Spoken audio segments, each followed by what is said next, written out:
All right, welcome back to class. Today we're doing sensation and perception, which is not my specialty, but I really enjoy sensation and perception. I had a whole course on this when I was an undergraduate that really kind of changed the way that I think about this kind of field. And I think it's really interesting. I typically find things interesting that have to do or have philosophical consequences, and this module or this lecture certainly does. So the first thing that we're going to have to go over is sensation and perception. So this is definitely going to be a quiz question, it'll be something along the effect of, I don't know if it's just going to be a definitional question, because those have been really easy and I'm not sure if they're like testing people's understanding. So we'll see how it goes, but you definitely will need to understand and know what sensation is, and you will need to understand and know what perception is, and the difference between the two. So sensation is the detection of physical stimuli by the nervous system.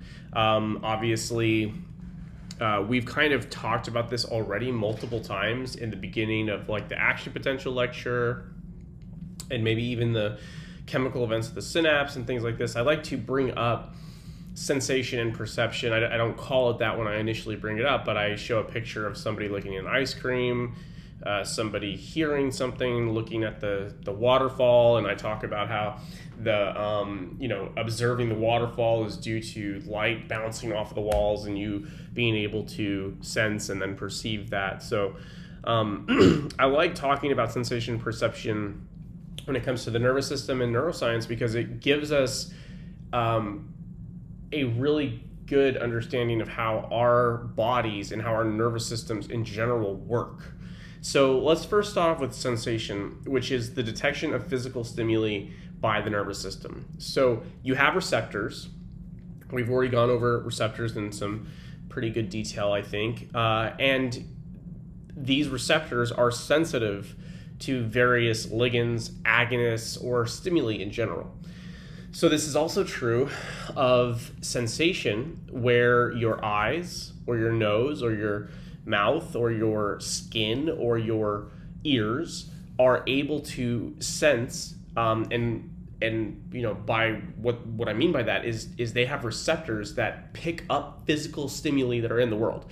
They pick up the light, they pick up the disruption of airwaves, they pick up heat if you're putting your hand on a stove, or if you're eating a pepper and the pepper is agonizing, trip receptors in your mouth that are sensitive to and give you the perception of burning. So that sensation is the detection of the physical stimuli by the nervous system. So if I were to say, what is, if I had like some fill in the blank or whatever, and I said, okay, so your ability for your body to detect light is, sensation, or is it perception? It's sensation. Okay, so your ability for your body to detect that there is light is sensation. Your ability for your body to detect that there is a particular smell or odorant, like a skunk letting out some terrible mist, is sensation. So sensation is the biological mechanism that your body has to detect physical stimuli that are in the world. Perception, on the other hand, is the brain's interpretation and the individual's subsequent experience of the stimulus. So you can imagine that there are various plant life or very low-level organisms like C. elegans, that can sense certain stimuli out in the world. I mean, plants react to the sun, right? So there's something about a plant's biology that allows it to navigate towards the sun, or for certain plants to detect, predators nearby, and so they shrink down, or when the trees start to fall off of the branches. I mean, there's something that is triggering a biological system here that is informing that biological system in some way about the world around it. Now, obviously, when I say informing plants, I don't think that plants are conscious, but I just mean that there is a biological tripwire that is being activated when sensation is occurring, whereas perception actually involves conscious implications. So this is the brain's interpretation and the individual's subsequent experience of the stimulus. So if I shine a red light in your eye, the sensation aspect of this is that your nervous system is being tripped, or the tripwire is being activated by the photons that are being emitted by this flashlight. Now, I said that it's a red light, so the brain's interpretation and the individual's subsequent experience of the stimulus, or the perceptual event of this, is the color red. So the color red, and we're going to go into what light is and what photons are, but the color red is, in one sense, obviously a particular wavelength of light, but that is describing the wavelength of the light. It's not describing your subjective experience of a color, right? So if you are colorblind and you are someone who can't see red or green, and I had this experience when I was in graduate school, and I had a colleague who was colorblind, and he can't tell the difference between reds and greens, and so we were talking about the color of Gatorade or whatever, and we were having this disagreement about what the color is, and I found out he was colorblind, and that made a lot of sense. So perception is our conscious experience of what our nervous system has detected with the sensation aspect of that. And that brings up a really interesting philosophical point here, which I'm not going to test too much on. I might test about specifically do we have evidence that we all perceive red the same way? But I'm not going to get too deep into what this is, because there's a whole field on the philosophy of color vision and what color is, and what the implications for consciousness are with color. So it's actually quite in depth. We'll spend 2 minutes on it real quick, but just, is my red your red? When we see this red apple, and if we can all agree that this, whatever color this is, whatever color you're seeing on your screen now, you think of that as red. But what if, when I'm looking at this red color, and we all agree that this is red, this apple is a red apple, what if I'm actually seeing a green apple? Or what you consider to be green. I mean, it wouldn't be green to me, because my green might be red. So if this is kind of confusing you, what I'm saying is that since you can't experience life through my consciousness or through my perspective, this creates a really interesting problem where we can never be certain about each other's experiences. And we assume that we have the same experiences. We assume that we're all conscious beings, and that, my biology is similar to your biology. So it would make sense that when we look at this red apple, that we all see red as the same color. But if it is the case that some wires are crossed, and whenever I see the wavelength of light that looks like red, I actually am seeing what looks to be green to you, there's no way to actually disentangle that experimentally, because if I were to show you this red apple and you actually perceive it as this shade of color here on the right, then you would just say it's red. 100 out of 100 times, you'll just say that the red apple is red, because to you, you've always seen red as what I see green to be. So hopefully that's not too confusing. It's really interesting to think about philosophically and the implications that it has in consciousness. And again, like I said, there are philosophers who spend their entire careers trying to understand what this means or what implications it might have. But I think it's just a little bit unsettling to think about the fact that you may see the world completely differently than me, and we would never know. So you'll have to know that, we can't empirically test that our conscious experiences are the same. You know what I mean? And that's just an interesting phenomenon, because what we're doing, and this is, again, sorry, I'm kind of ranting a little bit. I'm not going to ask this on the exam, but you should really take a philosophy of science course so you can understand what empiricism is and how we use empiricism to navigate the universe, because empirical thought and empirical investigations are utilizing our sense organs to look at the world, to measure things. And so, one really important observation in the philosophy of science was, well, how do we know that we can test our sense organs? How do we know that we can actually, or not test, but trust our sense organs? Because all of empiricism is rooted in our ability to trust that our nervous system is working the way that we think it is, and that when we actually weigh something, that our ability to look at the numbers on the scales haven't been manipulated in some way. Anyway, so that rant is over. Let's move on to transduction, which is fundamental to sensation and perception and is a 100% chance that you will see this on the exam, on the quizzes, etc. Transduction is when a physical stimulus is converted into some electrochemical signal. So let's see what I actually wrote. Transduction is translation of an arriving stimulus into an action potential by a sensory receptor. Okay, so that's the actual definitional truth about it. But what we can see here is an example of transduction. I've used this picture of this kid many times, so I owe him royalties. But the kid is licking this popsicle. There is sugar in the popsicle, and the sugar molecule that the kid is putting on his tongue is then stimulating some sweet taste receptor, which we're going to go over when we talk about taste, and it is causing activity in this neuron. The neuron is sending an action potential up and then communicating to other neurons, which ultimately lead to some gustatory cortical area, which results in the perception of sweet taste.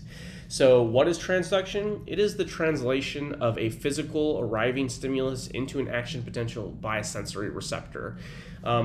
More, in common vernacular, a transduction event is when you're converting a physical stimulus like light, taste, sound, smell into an electrochemical stimulus that your brain can then interpret. So here we have my favorite picture of an action potential there, as always. So let's go ahead and look at vision now. Vision is the sense of sight in which the eye is the receptor. That's actually not technically true because we have receptors within the eye, but the eye is the thing that is going to be taking in the physical stimuli. And the stimulus is radiant energy in the visible spectrum. So again, I kind of had briefly mentioned that we're going to talk about what light is, and honestly, I had to cut a huge percentage of this out because I went down this rabbit hole when I realized that light is electromagnetism, and then trying to figure out what electromagnetic fields are. I called my friend who's a physicist to try to get him to explain to me, and I just don't fully. I mean, I get the English words, but it's like trying to understand what it actually is really complicated. So I suggest that you take a physics course or something to really understand what light is, because it's really interesting. But we have this radiant energy that's produced by light sources. It produces photons. It then goes and bounces off of some object, which then our eye can perceive, right? It can sense the photons bouncing off of the object. So this is vision at a really high level. And then we have mechanical things in our body, right, that can help us see and perceive. So this is our eye. There are many things about the eye that I'm sure that you're familiar with. We have an iris, which is the colored area. We have a pupil, which is where the actual light or the photons are going to go through and then be converted by the lens. We also have the cornea, which I didn't mention. We have the lens here, which is going to be essentially moved around by ciliary muscles. These are muscles that actually pull or constrict or push the lens together. And this is actually what causes age-induced eye deterioration, is that the ciliary muscles become weak over time. So I don't think I have a note for that, but I am going to rewatch this. So I'll go ahead and I'm going to make that a test question. Is that ciliary muscles are what are controlling the lens, and actually what age-induced eye deterioration is from is a weakening of the ciliary muscles. So, and that makes sense, right? Because your ciliary muscles are constantly pushing on this lens or pulling on the lens, however it works, and they get weak over time from you constantly trying to observe certain things. So when you take a piece of paper and you put it right close to your face and you're young, your eyes can adjust and can change the constriction on the lens, which will then allow you to focus on whatever it is that you're looking at. But as you get older, you lose that ability, and that's why you see, older people holding stuff super far. I'm trying to see with my camera, right? Holding stuff super far away from their face is because they don't have the strength of the ciliary muscles to constrict hard enough for them to be able to focus on stuff when it's really close to their face. So that's what reading glasses do, is that it makes it, I don't actually know how it works, but essentially it's correcting your inability to adjust your lens properly. Also, we have the retina, which is this yellow slab of tissue here. And the retina, as we're going to talk about, is essentially where all of our photoreceptors are going to be. We'll talk about photoreceptors. We also have a fovea, which is the focus point of the retina, which is where all of our color vision is essentially, more or less. And then we have a blind spot, which I think I'm going to talk about in greater detail in a second. But we have a blind spot where there is a break in the retina, and this is due to the exiting optic nerve, as well as the vasculature that's coming in to supply the eye with blood, and thus oxygen. We also have some space here. I can't remember what this is called. Obviously, I'm not going to test you on this, but there's a name for this space as well as the fluid that is found within it. But here we have a close-up of the optic nerve as well as the retina, and I think the fovea is coming up next. Yeah, so we have our receptors, which then activate bipolar cells and then ganglion cells, and then the axons of those ganglia produce the optic nerve, which travels to the brain. So it's kind of interesting vision, because you have light that's coming in through the pupil, right, in the lens, and it then goes all the way through all of this space, and the image is actually then reflected on the fovea, which is in the back of the eye, right? It seems kind of counterintuitive. Also, another counterintuitive thing about vision is that whatever you're seeing is then basically put upside down in the eye. So we're looking at this pencil with the tip down, but the way that the reflection or the perception, the actual light is traveling into the eye, it is actually upside down. The image is upside down on the fovea, and we know this from a crazy amount of experiments where basically they would flip the eye upside down, and then that would confuse the animal. But in any case, let's not get off on that tangent, because we're not going to test you on that anyway. But anyways, the reason why I point that out is because similar to the eye, obviously we have the fovea, which is going to contain the rods and cones, which are the receptors that are sensitive to light, are on the back of the eye, so the light has to travel through all that space. We can see similarly here, all of our receptors that are sensitive to light are at the very back of the fovea. I'm sorry, not the fovea, the retina, which is kind of interesting because we have these receptors, these photoreceptors, which are going to be sensitive to light, but they're at the very back. They're behind bipolar cells, which are just neurons that are going to basically be the communication pathway between the photoreceptors and then these ganglia, which, if you remember, ganglia are groups of neurons or cell bodies that are outside of the central nervous system.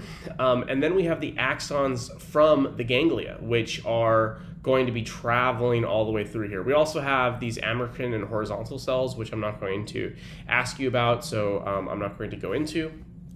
But it's also just an interesting fact that all of the receptors for vision is in the very back of the anatomical machinery that it's necessary for. Also interesting is that the occipital lobe and the primary visual cortex is in the very back of the brain. So you have a lot of, we're going to go over that, but you have a lot of in the back for seeing and vision, which is kind of interesting. Okay, so the fovea is a specialized pit in the brain for detailed vision. By brain, I'm not sure why I put brain. We're talking about eye here. The detailed point in the eye for detailed vision. So essentially we have this little pit that has a high density of photoreceptors, rods and cones. And that is where a lot of our color vision and our detailed vision is coming from, which is the fovea. So you'll need to know that the fovea is an area of the brain, or an area of the eye, and specifically the retina, that has a large density of photoreceptors, and that's where most of our specialized detailed vision comes from. It's absent of blood vessels, and each receptor in the fovea is connected to a single bipolar cell, which is what gives it that resolution to give us that incredibly good colored detailed vision. This connects to a single ganglion cell that has an axon to the brain. 70% of the information that reaches your brain is doing so through the fovea. So the fovea of the retina is extremely important. Okay, so how do we actually perceive light and color? It's through rods and cones. The eye has two main receptors that sense light. These are broadly called photoreceptors. And if you remember our lecture on methods in behavioral neuroscience, and we were talking about optogenetics, and we talked about photoreceptors in that context. So there are such a thing as receptors that are sensitive to photons and light. There's all sorts of receptors sensitive to voltage, for instance, like when we went over that in our action potential lecture. But anyway, rods, and you'll need to know obviously the difference between rods and cones. So rods are extremely sensitive to light and make up 95% of the photoreceptors in the eye and do not differentiate color. So in general, we're going to go over the visual spectrum here in just 1 second, but in general, when photons are bouncing around or waving around, whatever they're doing, these rods are activated by those photons. And we don't go into it here because I'm literally condensing an entire course into one lecture, but there is a chemical event that occurs with rods and cones when the light is stimulating those receptors, which then ultimately ends up in the cascade of transduction that we talk about. But not to worry, you just need to know that rods are not sensitive to color. Cones are not as sensitive to light as rods, but can detect color and are primarily found in the fovea. This is why you have worse color vision in your peripheral vision. So it's kind of a weird thing also with sensation and perception when you're going over this and you start to kind of realize certain things that you never thought about because your brain is so good at filling the holes. So I think I talk about this. I do. I see in a couple slides from now we'll talk about this, so I won't spoil it now. But basically, I was going to talk about how your brain kind of fills the holes. Anyway, you don't have very good color vision in your periphery. So when you are taking something colorful and you're putting it up to the side of your head or whatever, the further away from the center of your vision, your color perception or your ability to distinguish color differences gets worse and worse. So, one thing that we kind of have to do to understand vision, in my opinion, is understand a little bit about what color is. And again, this is something that should probably have a couple hours spent on it, but we will give it 30 seconds. Color is a particular wavelength of light. We have 3 types of cones, and remember, cones are the photoreceptors that perceive color that are capable of sensing different wavelengths. And the wavelengths that we can perceive are short, medium, and long. So color in general and light in general is essentially a wave of electromagnetism. It's a disruption in the electromagnetic field, and what that means is honestly above my head. So I have no idea how to better describe it to you other than there's electromagnetism all in the world, and there is a certain range of that electromagnetism when there's a disruption in it that we have the mechanical ability to perceive and sense. So the visible spectrum for humans is 400 nanometers to 700 nanometer wavelength. And that is not true of all animals. There are bees and other creatures that can see ultraviolet light, and so their visual perception, if they have anything like ours, or like any kind of consciousness like us, their experience of the world would be far different than how we experience it, which is why I brought up the apple color thing in the beginning. But in any case, so we have short, medium, and long wavelengths. The short wavelengths are going to be more sensitive to essentially blues, and our medium wavelengths are going to be more sensitive to green and yellows, and then our long wavelengths are going to be more sensitive to like essentially orange and red. And there's a whole like thing on how colors are produced from combining essentially activity at each of these different types of receptors, but we're not going to get into that. And then also just to briefly mention it, because color blindness is pretty frequent or common, I should say. Essentially, people who are colorblind are having some kind of disruption in their short, medium, or long wavelength detection, because they don't have those cones available to them, basically.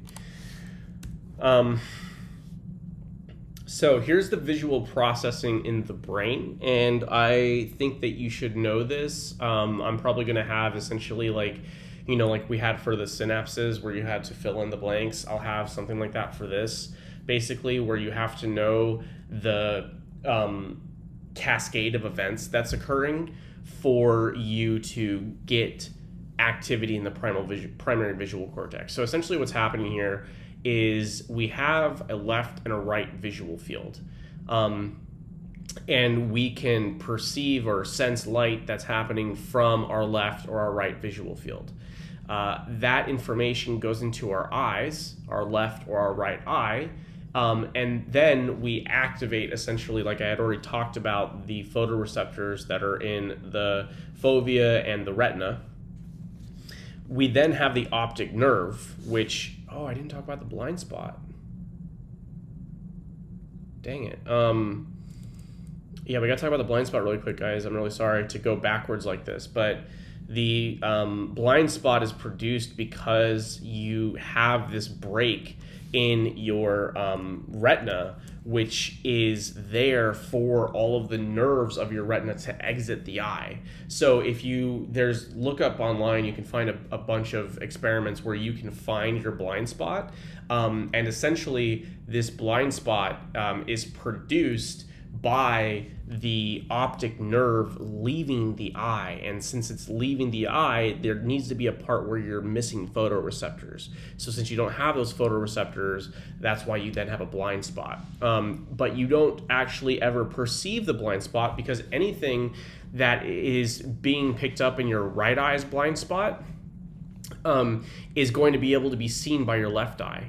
And since that is the case, your brain will essentially fill in the missing details of you not having all of the information coming from your right visual field or whatever. So anyways, that's what the blind spot is. It's where the optic nerve is leaving the eye, and it's the absence of photoreceptors in that area of the eye. But not to worry, that's why we have two eyes, and we can then fill the information in from the other eye.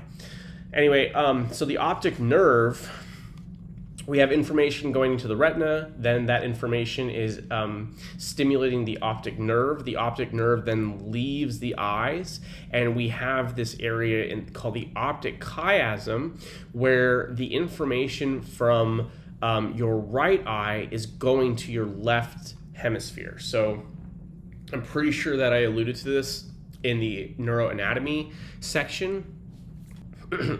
But for the most part, your sensory organs are all sending information to the contralateral hemisphere. So this isn't 100% true with the ears, but it's kind of similar, which is that like information that's going in through the right eye or in through the right ear are transferring over to the left hemisphere and vice versa. So we have the optic chiasm, which is where this information is flipping over to. And then we have that information going to the optic tract, which is, again, just this grouping of axons which are going to travel to the lateral geniculate nucleus in the thalamus. From the lateral geniculate nucleus, we have these things that are called optic radiations, which are axons from the thalamic neurons.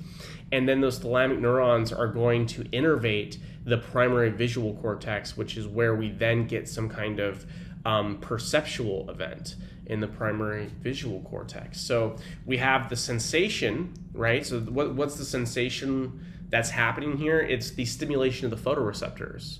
What's the transduction? Well, the transduction is that we have the physical light entering our eyes, stimulating photoreceptors, and then those photoreceptors are then sending signals down the optic nerve, flipping over the optic chiasm, then communicating through the optic tract to the lateral geniculate nucleus, telling the lateral geniculate nucleus to send information back to the primary visual cortex. So that is a large cascade of events. Let's see if there's anything else I needed to talk about here. Left side of the brain. Nah, I think I got everything that I wanted to mention there, which is good. Okay, so we'll talk a bit now about the primary visual cortex, which again, it's kind of interesting that your vision has to go through and stimulate the back of the eye and then stimulate the very back of the brain. So the primary visual cortex is also called V1. So these are synonymous. If somebody said, oh, he injured his primary visual cortex, or oh, she injured V1, it'd be referring to the exact same grouping of neurons. Damage to this area report no conscious vision, no visual imagery, and no visual dreams. So it's really interesting because you can have total functional mechanical systems here. Your eyes work. The photoreceptors are correctly being stimulated by your, by photons, and yet you can't see. Okay, so what that means is that you don't have a mechanical problem. Your eye is working fine, but it's your brain that's unable to interpret that signal, which is super fascinating and horrifying. So damage to V1 can also cause something called blind sight, which is the ability to respond to visual information without perceiving it consciously. So again, this is one of the reasons why we know that the V1 is necessary for perception and not sensation, is because you can have individuals who have damage to V1 who are telling you they can't see, but if you throw something at them, they'll dodge it, right? Or they'll react to it in some way.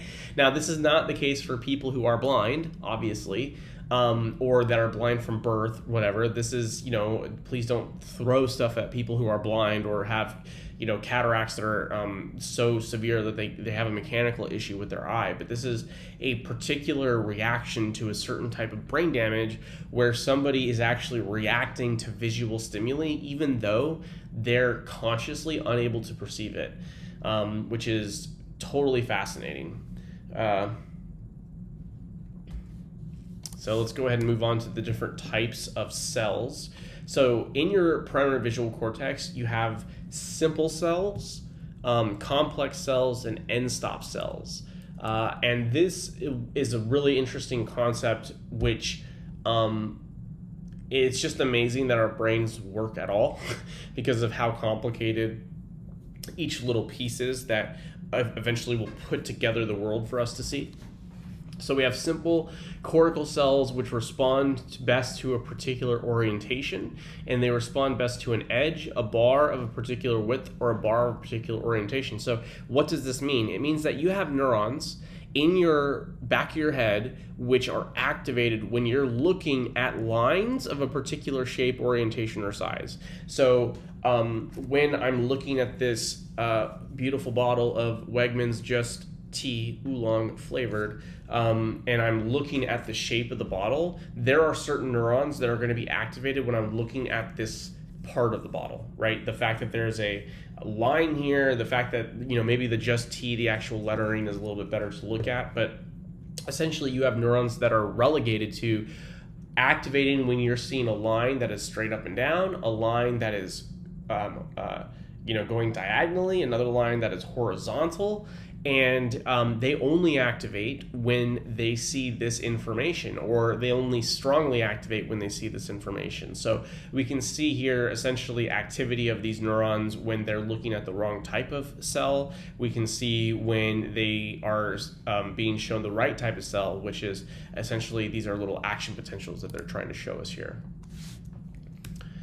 So you'll definitely need to know that simple cells are best, they will respond best to a line of a particular orientation, and essentially everything is kind of composed of lines, right? So that's essentially what's happening here.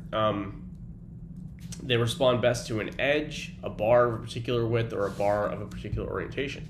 We also have then complex cells, which respond to a pattern of light in a particular orientation and responds most strongly to a moving stimulus. So these simple cells are going to respond most to stimuli that are not moving. And then you have complex cells, which are going to respond most to stimuli that are moving. So essentially you have some grouping of neurons that are going to react to seeing a line of a particular shape, another group of neurons that are going to react to seeing that line, but when that line is moving, essentially. And those are the complex cells. And then we have end-stop cells, which are similar to complex cells, but with a strong inhibitory area at one end of its bar-shaped receptive field. They respond to a bar-shaped pattern of light anywhere in its large receptive field, and provided that the bar does not extend beyond a certain point. So essentially, you again have some other area of the visual cortex, which has a grouping of neurons that when these end-stop cells, or when the stimulus that the end-stop cells are responding to goes past a certain point, essentially they stop working. And then, presumably there's some other grouping of end-stop cells or whatever other cell that's going to start being sensitive to that stimulus once it's past this visual field for this end-stop cell, and then becomes a part of the visual field for the other end-stop cell. So you have, I don't know honestly like what the numbers are, but we're talking millions and millions of these like little receptors, or these neurons rather, they're not receptors at this point, that are being activated by essentially this upstream sensation process, where your eyes are seeing light of a particular field, or a particular shape and a particular orientation, and then your primary visual cortex is producing your perceptual event by activating certain neurons in one context and inhibiting other neurons in another context. So you'll need to know that end-stop cells are responding most to a bar-shaped pattern that does not go on beyond a certain point. You'll need to know that complex cells are responding to bar-shaped patterns that are moving in a particular direction, and you'll need to know that simple cells are responding to lines and bars of a particular orientation. And essentially that's what gives us, all of these cells working together is what will give us the perceptual events that make up our visual world, which is kind of crazy to think about, that the level of complexity that we see is derived from these neurons that on their own essentially have very little resolution, Okay, so vision overview, essentially what happens here is that photons are bouncing off of the real world stimuli, like the water or the cavern's walls or whatever. That light, which is a wave, that wavelength of light then goes into our eye, which causes a transduction event.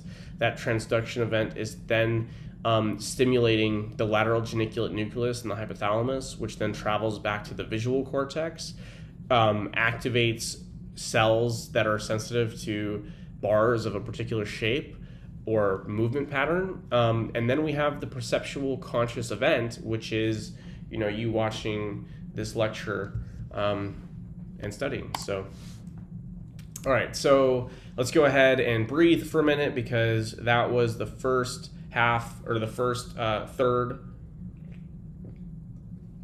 of the lecture, because I think in this lecture we're only going to be talking about sound and taste and smell. But they're going to get shorter and shorter as we go on. So that was the longest part.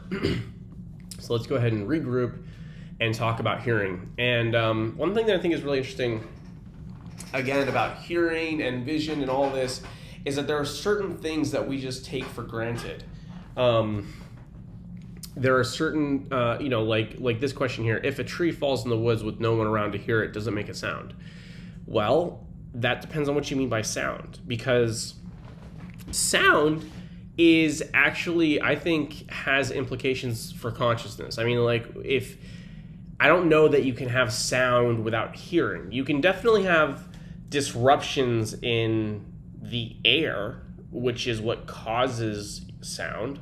Okay, so if that's how you're defining sound, then certainly there is sound when this thing, breaks and crashes down. But what's really happening here is that sound waves are periodic compressions of air, water, or the media that it's traveling through, that varies in amplitude and frequency. So we have a wavelength, again, of some kind of disruption in the air, or the water molecules or whatever, and it's going to have different characteristics. You don't need to know about the crest or the trough.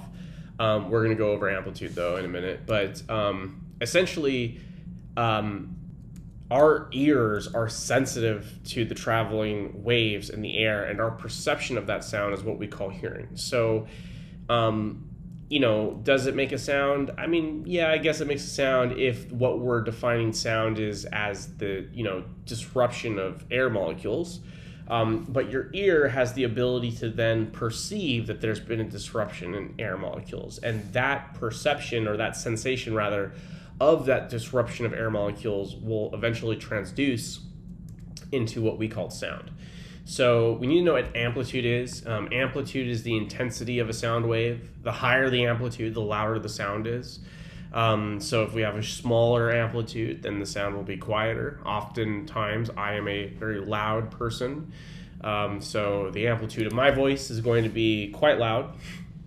I am disrupting a lot of air molecules while I'm talking.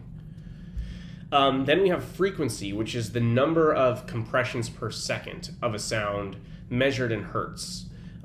Depending on the properties of the species ear, there are different frequencies that can be perceived, like dogs, elephants, and mice all have unique frequencies that they can perceive that humans can't. Even depending on your age, you're more likely or less likely to be able to detect certain frequencies because of degeneration of the ear as you age. So we have these little hairs in our ears that are sensitive to sound, which we're going to talk about momentarily. But essentially, those things break over time. They die, they give up, whatever is happening to them, and your ability to hear different frequencies goes away. And there's like averages for this, so it's not like at the age of 23 you can no longer hear this frequency, but you could when you were 15 or whatever.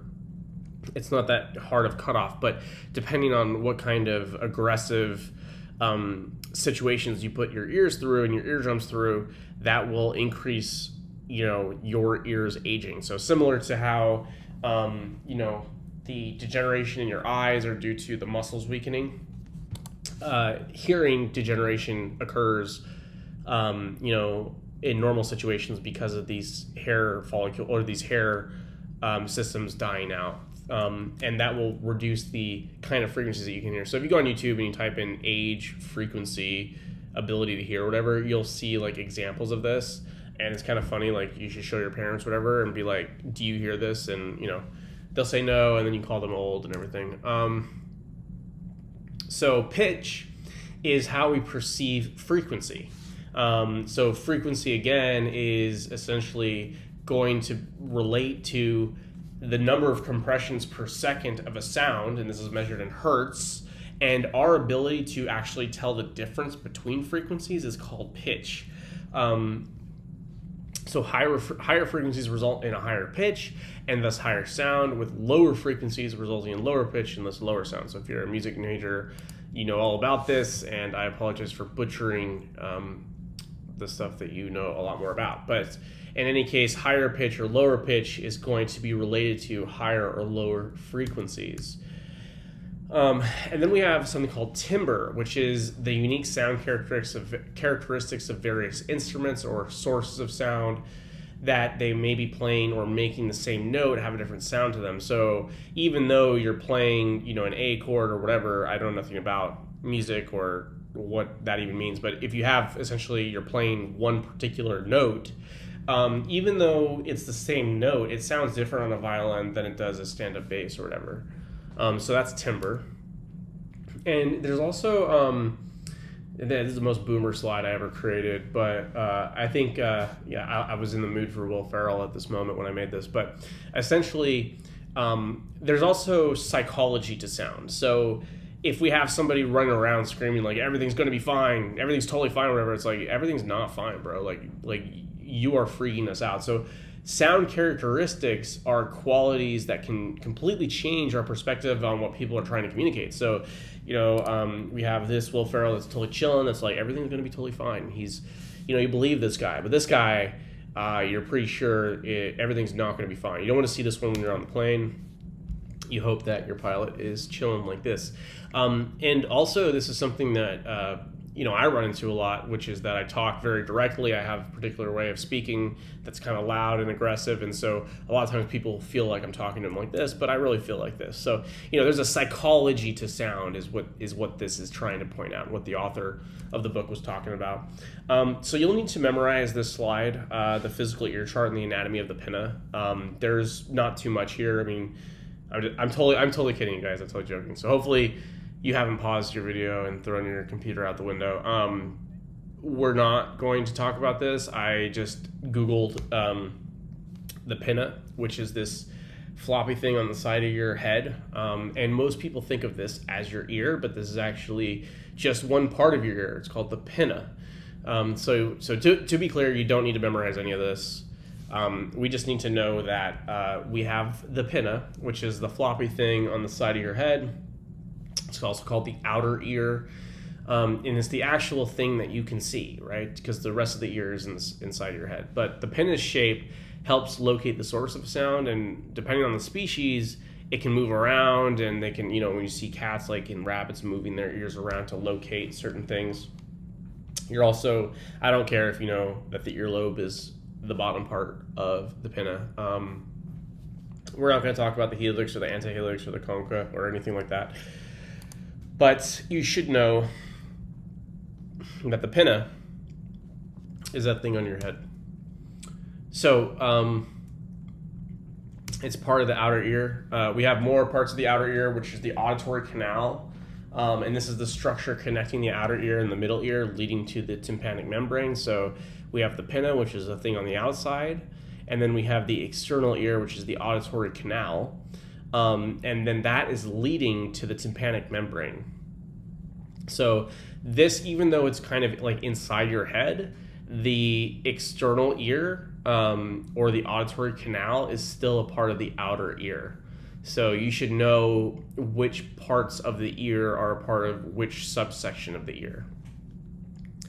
So we also have the middle ear, which has the tympanic membrane and connects to 3 tiny bones that transmit the vibration to the oval window and the inner ear, and this is called the ossicles. So these are the smallest bones in your body, and they are essentially resting up against that tympanic membrane.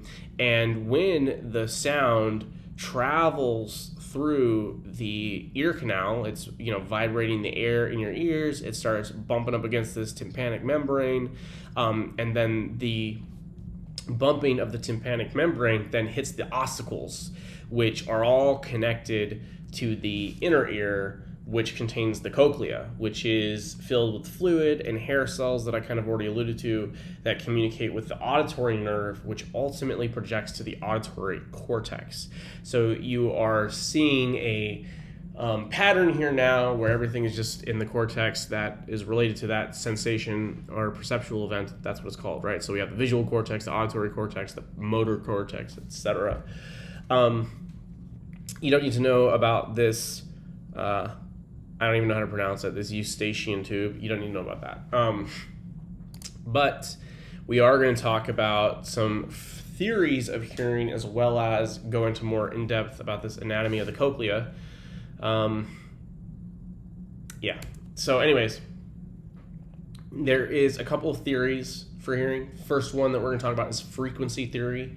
And this was hypothesized that the basilar membrane of the cochlea vibrates in synchrony with sound waves, causing auditory nerve axons to produce action potentials at the same frequency. So if it was a 50 hertz frequency, then you were getting 50 action potentials per second. So additionally, that's what people were thinking, is that they thought, well, you have these neurons in there, and then if you, depending on the hertz, or the vibration of the sound waves, that's essentially how many action potentials are happening per second, and that's what's causing you to have the perceptual event or being able to tell the difference between the stories.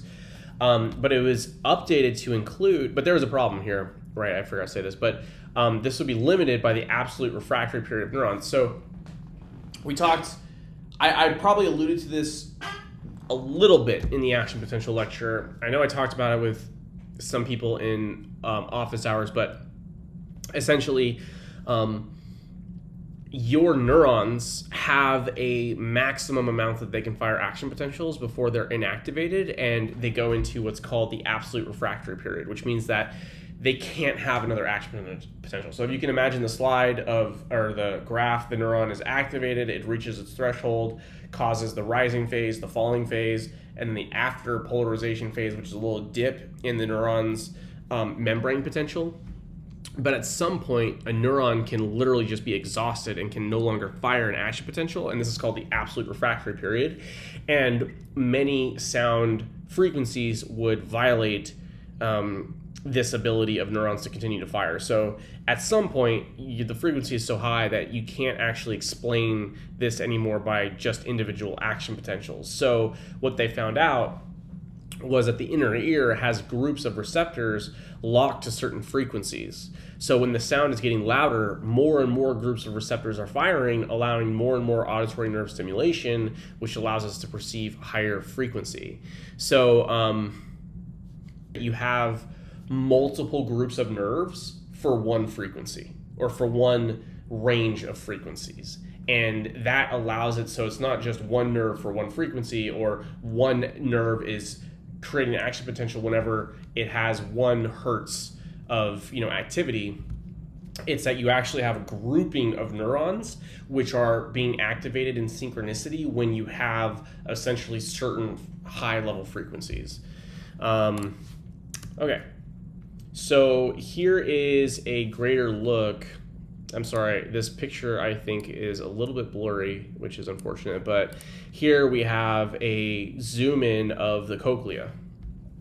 And this is called place theory. It's not in contention. It's not like an alternative theory. It's just an idea about how the cochlea is working. But the basilar membrane of the cochlea has different degrees of rigidity. So essentially this is the cochlea, and then this is the basilar membrane. Let's see if it's in this picture here. It's just the part, so like this whole thing is the cochlea, and then the basilar membrane is essentially this part inside the cochlea. But essentially, the basilar membrane has different degrees of rigidity. So certain frequencies cause the cochlea to vibrate more or less. The stiffer end of the cochlea is vibrated by higher frequencies, while the lesser rigid end at the apex is stimulated by lower frequencies. So you can see here that in order for the base of the cochlea, which is at this endpoint here, to be stimulated, you have to have 20,000 hertz, a 20,000 hertz frequency. Versus and that's because it's more rigid. As we go in, the basilar membrane is a little bit more floppy and is stimulated by lower and lower frequencies. So this is kind of just the idea of how is it that we can actually tell the difference between certain types of frequencies. How do we get that pitch or whatever? And that's because the stiffness of the basilar membrane of the cochlea is sensitive to different degrees of frequencies. Okay, cool. So let's go ahead and talk about the auditory cortex. So Information picked up by the ear passes through subcortical areas and crosses over in the midbrain to enable each hemisphere of the forebrain to get most of its input, but not all, from the opposite ear. So I kind of mentioned this already previously with vision. Unlike vision, both hemispheres of the auditory cortex receive information from each ear. So I already kind of mentioned this with vision, which is that like most of the modalities, when you're feeling something on one end or seeing something in one visual field, it's the opposite hemisphere that's dealing with that. And that does happen to some extent here with hearing, but both hemispheres of the auditory cortex gets most of the information from hearing. And information is processed in the primary auditory cortex, which is also called A1. And A1 combines input from the auditory system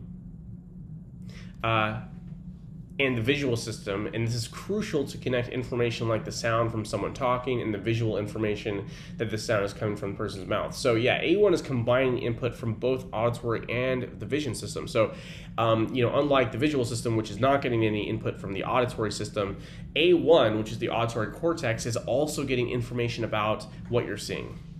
And so that's how you know that when I'm talking right now that the sound is coming out of my mouth, right? It's coming out of your speakers, really. But the sound, you can then tie that to the fact that it originally came out of my mouth. A1 is also responds to imagined sounds and becomes active when people view silent videos that suggest sound. So if you're watching a silent movie and they're like hitting somebody on the head with some pan or whatever silliness was going on in the 20s, you will imagine what that sound is having. And people that are having auditory hallucinations and stuff like that, these same cortical areas that are sensitive to, real sound are also being activated. But that's why the philosophical kind of like thought experiment at the beginning with the tree is really not a stupid idea. Is because sound is kind of a conscious event right now. Disruption of airwaves is a physical event, but the way that I sound to you, you scratching nails on a chalkboard or whatever, the fact that gives me immediately goosebumps somehow, that's all conscious events that are being interpreted through the auditory cortex, which is also called A1. The development of A1 is dependent on experience, which is pretty interesting. Meaning that over your lifetime, as you're aging, the ability of A1 to interpret certain sounds is dependent upon you being introduced to it. So certain cultures have difficulty essentially hearing certain syllables that other cultures don't use. I can't remember, maybe somebody can inform me, but like in Japanese, there's something going on with like L's and R's. They have difficulty hearing the L sound when actually an R is being present. So if you're a native Japanese speaker, you might have trouble with words like rural or rory. Those are tough ones for certain people that are native Japanese speakers. Also, this is why when you are not a native speaker of whatever language it is that you're listening to, it sounds like they're talking way faster. So for instance, me talking right now, it sounds like there are breaks in the sentences in which, that I am saying. Like you might imagine in this sentence right now that there was a comma after the words you might imagine. But realistically, if you are to actually look at the sound waves that I'm producing until I take a breath and stop, there's actually no stop. Like I'm not stopping at all. Like there's always like the words are actually all kind of connected to each other, and your understanding of the language and your perception of people speaking the language essentially changes how it sounds to you. So that's why when you're hearing, maybe you don't speak Arabic, but you listen to somebody speaking Arabic and you're like, holy crap, like it's such a long string of talking. But to people who don't speak English natively, when they're listening to an English speaker, it sounds exactly like that. They don't know where the breaks in the words are. So that's why you have to kind of talk slower if you're speaking a language to somebody who's not a native speaker, which I apologize if you're not a native English speaker, because I do talk very fast. So please don't hesitate to reach out to get clarification if needed. Unlike in the visual cortex, damage to A1 or the auditory cortex doesn't make someone deaf, but it does impair their ability to interpret sound. A1 isn't necessary for hearing, but it is necessary for interpretation of that sound. So essentially what it's saying is that if you have damage to A1, it's not like with vision where you'll have no perception of sound anymore. You'll still have perception, but your ability to understand it and to know what it is going to be damaged. So that'll probably be a test question like, does damage to the visual cortex result in blindness? Does damage to the auditory cortex result in deafness? Something like that. But yeah, so as you can see, that was only like 20 minutes and the first one was 40 minutes. So we are going to be going even faster through the next couple of senses, but take a break. So the mechanical senses like touch, feel, proprioception, things like that. That's what we're going over now. We have the vestibular sensation, which is also actually, has to do with your ear. So the vestibular organ is a canal system filled with fluid in the ear. And the fluid in the vestibular organ contains calcium carbonate particles that interact with hair cells within the vestibular organ. So that's why, essentially, when you're a kid and you go on a swing and you freaking, I don't know why, I used to do this all the time, like spin myself up and then let myself spin around really fast and then walk around like you can't even, the world starts twisting. That's because of this. This fluid-filled space is essentially communicating with the hair in your ear, and the movement of these particles against the hair cells indicate to the brain the direction your head is tilting. So if you spin that fluid up, all of a sudden you feel like you're moving around. It's because you've moved the particles in the fluid that are then interacting with the hair cells. Okay, so damage to the system causes impairment to balance and vision. Somatosensation is, your body's feeling. So essentially the soma equals the body. Therefore, somatosensory system or sensation is the sensation of the body and its movement, including touch, pressure, position, and movement of joints, pain, and temperature. So this is one thing that I find really fascinating is heat perception. And we have something called thermoreceptors, which, as the name suggests, are receptors that are sensitive to temperature and are activated at different temperatures, kind of like how voltage-gated channels are opened or activated at a certain voltage. You have voltage-sensitive sodium channels that open at negative 50 millivolts or whatever. These channels or these receptors are similar to that in that once there's a certain temperature reached, these receptors are activated. They can also be activated by certain chemicals like capsaicin or methanol or menthol. Sorry, not methanol. But essentially, yeah, like we have these TRPV3, TRPV1, TRPV2 receptors that are activated at different temperatures. So when you're eating a pepper, it's not because the temperature of the pepper is actually hot. It's because capsaicin, which is a chemical found in the pepper, is binding to a receptor and then causing that receptor to be activated, which then tells your brain, oh my God, this is hot. And actually, the way that this works is by lowering the threshold of this ability of this receptor to be activated. So capsaicin goes in, binds to the receptor, lowers its threshold of activity, which then makes it feel like your mouth is burning because your mouth's internal base temperature is hotter than what this receptor is now being activated to, if that makes sense. Same thing is true of like menthol, Like if you are taking some kind of menthol, that you have that cool sensation in your mouth, but it's not because your mouth is actually cold. Like the actual molecules haven't sped up or slowed down in their movement. It's just the case that now you're having a perceptual event of a particular heat or coldness, temperature. Okay, so nociceptors are pain receptors. So just like we have thermoreceptors that are sending temperature signals, we have nociceptors which are sending pain signals. And nociceptors are indicating various forms of pain all the way from tissue damage like tearing and pressure to extreme temperatures.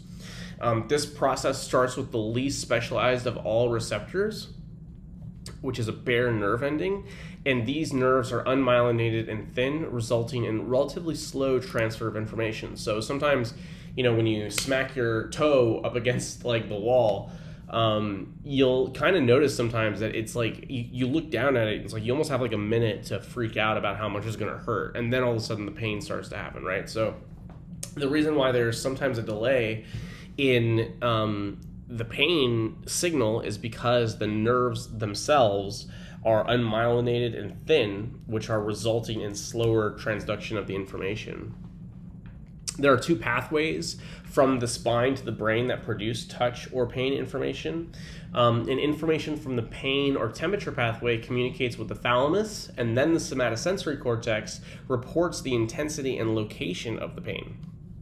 Emotional centers like the anterior cingulate, hypothalamus, and amygdala are associated with the unpleasant emotional aspect of pain. So pain is weird. I'm going to talk about that actually in a second, I guess, right here. But you have different centers of your brain that care about different aspects of pain. And pain and suffering are not really the same thing. So let's go ahead and talk about that actually.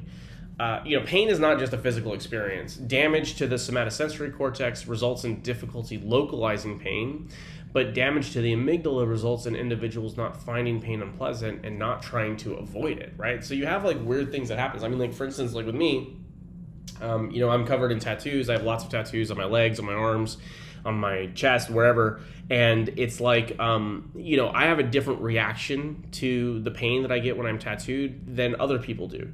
Some people are extremely sensitive to it. Some people are not sensitive to it at all. Some people really, really hate pain and can't get away from it, whereas other people are attracted to it in some weird way. So it's an emotional kind of outcome, and this is easily exhibited here. Like we have this anecdotal experience where I'm talking about getting tattoos where somebody else gets a very small tattoo. It takes like 20 minutes and it's like, they're like, bro, I'm never doing that again. Or with spicy food, I really like spicy food. Some people hate spicy food. And that is, kind of an emotional interpretation of the event that we are experiencing, whether or not it's an unpleasant sensation or something that you seek out. But we can see here, this bullet point is just trying to point out that, you could have brain damage that also changes that perception to pain.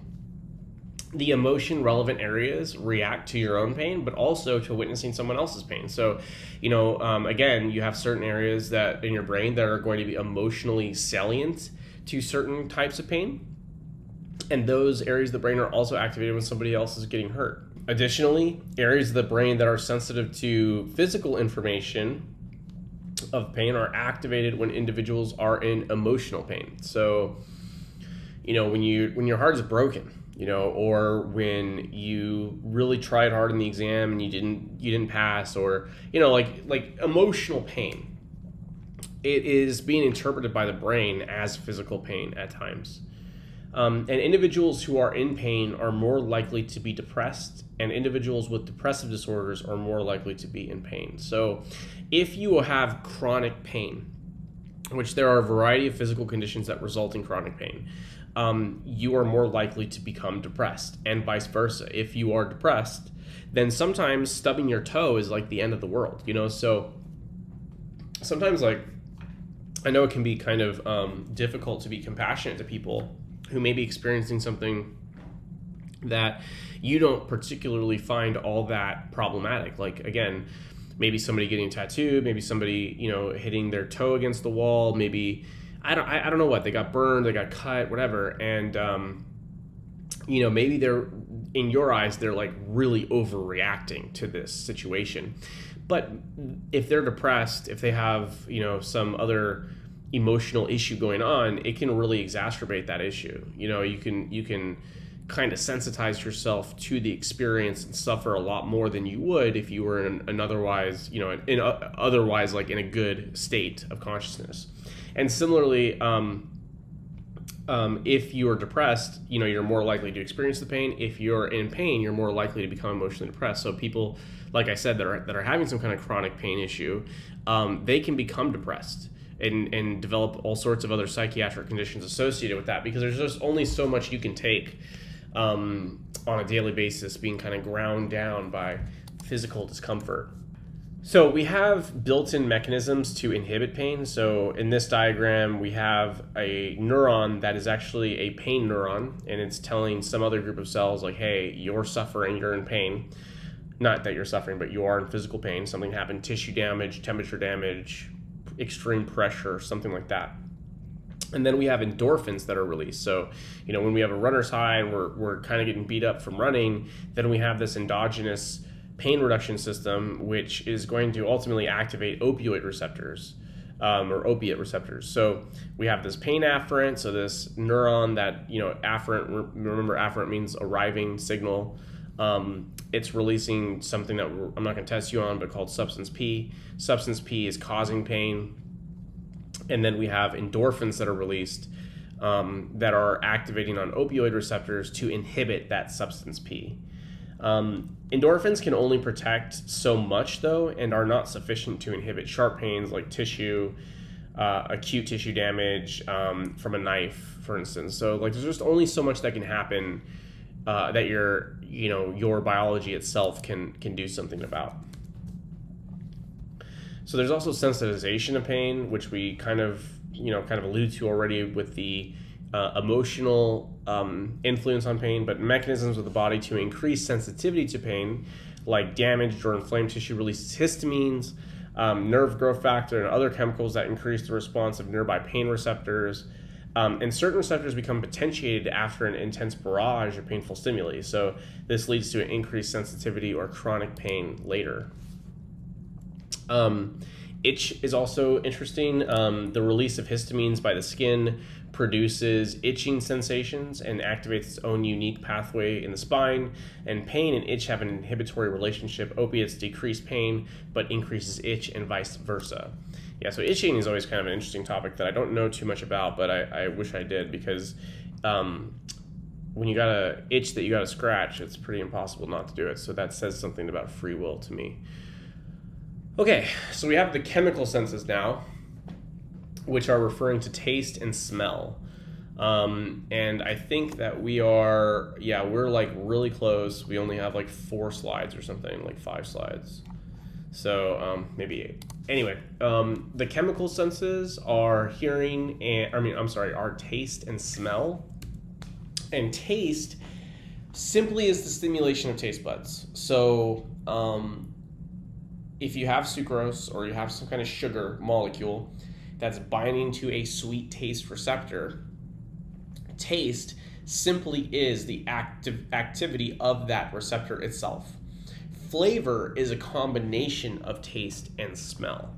So if you say something tastes good, you're really actually talking about the flavor, which is a conscious experience that combines both the smell of the thing and the taste of the thing. So taste receptors are modified skin cells and excitable membranes and release neurotransmitters to excite neurons. Taste receptors are replaced every 10 to 14 days and located on the papilla, which are the little circles on the tongue.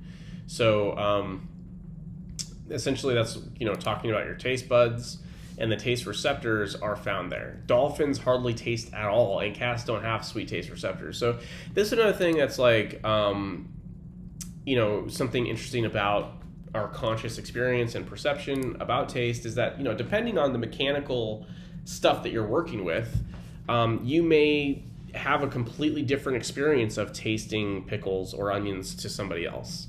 And when you have certain, creatures like dolphins who barely taste anything because all they do is swallow fish, they don't need to really taste. And then you have something like cats who don't even have sweet taste receptors. So when you're letting them chow down on some ice cream or whatever, which you shouldn't probably do, kill your little furry friend a lot faster than they need to be. They don't even taste sweet taste. They are tasting the protein. You know what I mean? So they're attracted to the protein in the milk. And if you have something that has absolutely no protein in it, then they're likely not going to want it very much, which is, makes sense because cats are obligate carnivores. I know that there are people who feed cats vegan diets. Whatever. They're obligate carnivores in the wild. So there are 5 basic tastes. Umami, which is a relatively newer taste. I mean, within the last couple decades or whatever, this is referring to a savory type of taste that you would think of with meat.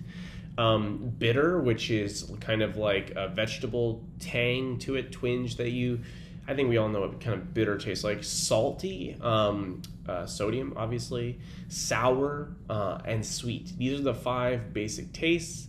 And you'll need to know what the 5 basic tastes are. I don't even know how I'm going to think of like a non-taste. I'm not creative enough to think of incorrect answers. Water also has some kind of taste associated with it, but it's more of an experience than a taste. So taste molecules even produce different patterns of action and action potentials from the same neuron. So we have sweet and salt and sour and bitter. That's what these are representing. And we can see that if a sweet molecule is associated with this taste receptor, there's one pattern of activity. A salt molecule, another pattern. A sour molecule, that's this other pattern here, and then a bitter pattern here seen with the quinine solution. So here's just a little bit more about the mechanism of taste receptors. So we have salt, which is an ionotropic receptor that permits sodium chloride to traverse the membrane, which makes sense. We have sour, which detects acids.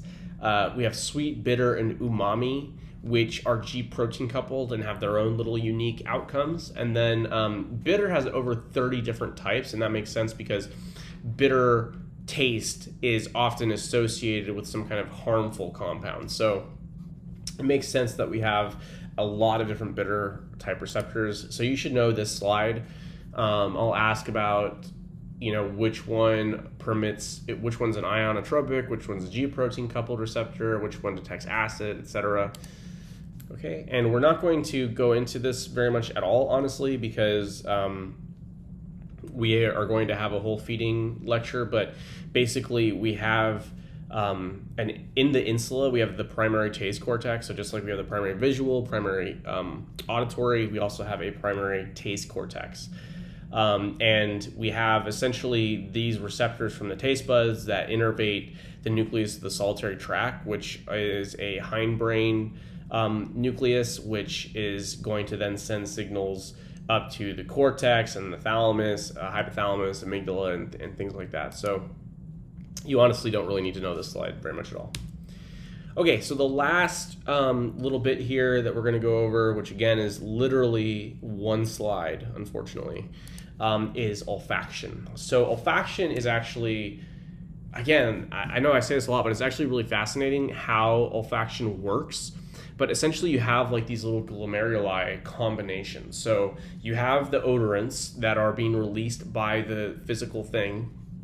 It goes into the nose, and you actually have like these bare olfactory nerves, which are like hanging out in your nasal canal, which are being activated by a variety of odorants. And depending on the combination of olfactory nerves that are stimulated, that's what gives you a particular smell. So in certain species where we actually know which each olfactory nerve produces or does in the brain, you can actually implant memories into these rodents. So there's one study that was really fascinating looking at mice that was essentially pairing a fearful odor with a fear response, even though the animal never actually had that fear response. It's kind of a little bit of a complicated paper, but basically, if you were to know the combination to a particular smell, then you could produce that smell in the organism, and they wouldn't be able to tell the difference whether or not it was actually coming from the real world or whether it was just some manifestation in their brain, which is, again, the problem with empiricism at the end of the day, which is that it all relies on our sense organs to tell us about the universe. But anyway, odorants are chemicals that your olfactory cilia can detect. They are produced off basically everything. You breathe them in through your nose, but also you can smell the food that's in your mouth, and this is called retronasal olfaction. So this is where a lot of flavor comes from, is again that food in your mouth travels backwards up through the nose from the throat, basically. From here, it goes all the way up into the nose, and then that also produces a huge part of what you call taste, but in actuality, what you're referring to is flavor.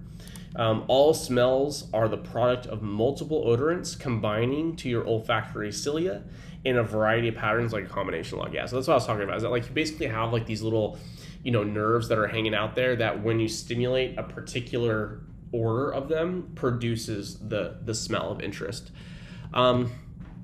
Okay, so we made it through. What you'll need to know about olfaction is the retronasal olfaction part, and you also need to know about this combination lock aspect. Hearing and the vision, obviously, we went much more in depth in those sensory systems. So you'll need to know, the things that I pointed out about those. But this was a longer lecture. We're at an hour and a half. But basically, I didn't want to break this up into 5 different lectures. So I kind of just took what I felt like was the most important thing and combined it all together. We'll talk a little bit more about taste and olfaction in our feeding lecture.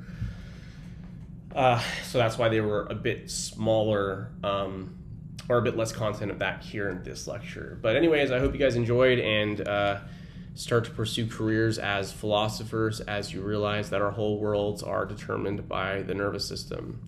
Have a good one, and we'll see you in the next one.